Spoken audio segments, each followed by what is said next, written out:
first pasuk in this week's Parashat Netzavim, reads, "Atem Netzavim hayom kolchem lifnei Hashem Elokeichem, Asheichem, Shiftechem, Ziknechem, V'shotrichem, Kol Ish Yisrael." The pasuk speaks about standing in front of HaKadosh Baruch Hu. Netzavim hayom kolchem lifnei Hashem Elokeichem. This concept of standing in front of HaKadosh Baruch Hu is particularly significant during the Yom Noraim, which we're about to begin. The Rabbi, in the beginning of Hilchos Tshuva, writes the following: Kol mitzvah shebetorah bin ha'aseh bin lo sa'aseh, any of mitzvah or avera the person violated, im avar adam al achad mihen b'zadon v'shchagah k'sheyaset tshuva v'yashuv micheto chayav litvadot lifnei hakel baruch hu. Tshuva has to be performed in front of HaKadosh Baruch Hu, lifnei Hashem.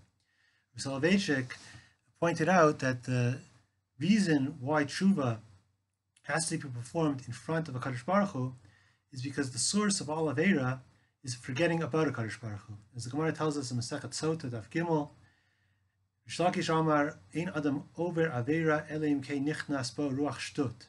A person temporarily forgets HaKadosh Baruch Hu. It's a Ruach Shtut. And the concept of return of tshuva is returning to our senses, recognizing that HaKadosh Baruch Hu is Malei Kol Haaretz Kvodo, that we're always standing in front of HaKadosh Baruch Hu. And therefore, the concept of tshuva has to take place in front of HaKadosh Baruch Hu.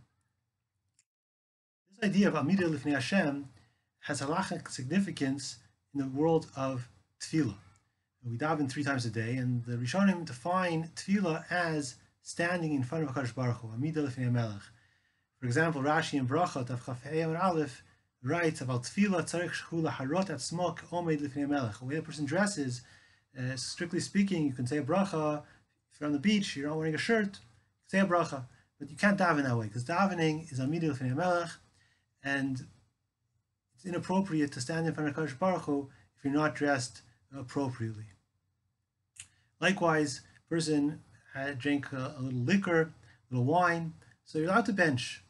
But to daven, to speak to HaKadosh Baruch Hu, you have to be roy lekach. A person who is slightly intoxicated can't daven because davening is defined as amidah lifnei melech. You have to be roy ledaber lifnei melech.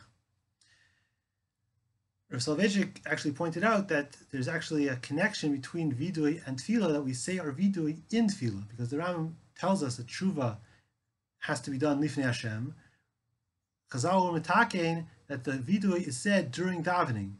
In the Chazar Tashatz of the Shliach Tzibur, the Tzibur is mitvadeh, and the Yachid, the individual, is also mitvadeh at the end of Shmona Esrei. In fact, the minhag of Vilna Gaon was not to say that pasuk of Yulu Ratzani Imrifi at the end of Shmona Esrei before the vidui, but rather to hold off and say that only once the vidui has been recited, to ensure that the vidui is essentially part of, an extension of, the Shmona Esrei. This idea of standing in front of HaKadosh Baruch Hu isn't limited to tshuva or to tefillah. It's really something that we should try to live with on a constant basis. The Rambam, at the very end of Mor Nevuchim, has a ha'ara, and it's codified by the Ramah at the very beginning of Orach Chaim, where he writes, Shiviti Hashem l'negi tamid, the concept of God awareness, hu klal gadol b'torah v'malat tzadikim asher olchim lifnei Elokim. And the reason for this is that, the Rambam explains, a person who is aware that HaKadosh Baruch Hu is Malei Kol Haaretz Kvodo will act in a different way. He writes, Ein yeshivat adam v'tunatav v'asakav hu levado b'veito k'yeshivato v'tunatav v'asakav hu lifnei melech gadol. A person acts differently when other people are watching, and HaKadosh Baruch Hu is always watching, and HaKadosh Baruch Hu is always with us.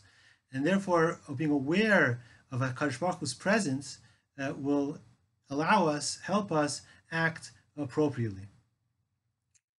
I think this idea is actually hinted at in the Rambam. The Rambam in Hilchos Tshuva in Perek Gimel Halacha Daled famously writes that the remez, the mitzvah of shofar, is an alarm clock. Afal pi shetkiyat shofar b'Rosh Hashanah gzeret hakatuv remez yesh bo. The mitzvah to blow shofar on Rosh Hashanah. The mitzvah it's a gzeret hakatuv, but there's a remez, there's a hint. Klomar uru yeshenim yeshinatchem v'nirdamim hakitzu mitartim atchem. The shofar is supposed to be a wake-up call, an alarm clock, if you will. וחפשו במעשיכם וחזרו בתשובה וזכרו ברחם. אלו השוכחים האמת והבלי הזמן ושוגים בכל שנתם בהבל וריק אשר לא יועיל ולא יציל. הביטו לנשותיכם והביטו לדרכיכם ומעליכם ויעזוב כל אחד מכם דרכו הרעה ומחשבתו אשר לא טובה. So the Rambam tells us that a shofar is a form of an alarm clock. Uru yesheni mishinatchem. It's interesting in Hilchot Mezuzah, the Rambam tells us the point of the mezuzah is also to serve as a form of an alarm clock.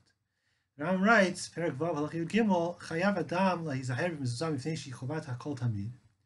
V'chol zman sheikanes v'yitzei v'yifka b'yichud Hashem shmo shel HaKadosh Baruch Hu v'yizkor avato. Every time a person enters a doorway, see the mezuzah, ye'or mishnato. The Rambam uses the same language. The mezuzah is an alarm clock. Of course, the shofar sounds like an alarm clock. It's much easier to be awakened by the shofar. The mezuzah is quiet. We have to internalize the shofar, and every time we see the mezuzah, we'll use it as an alarm clock to remind us of HaKadosh Baruch Hu's presence. Hashem is Malik Kol Haaretz Kvoda. We should be zoche to Shnat Chaim v'Shalom, Briut, v'Kol Tuv, in the merit of being aware of HaKadosh Baruch Hu's presence in our lives. Shabbat Shalom.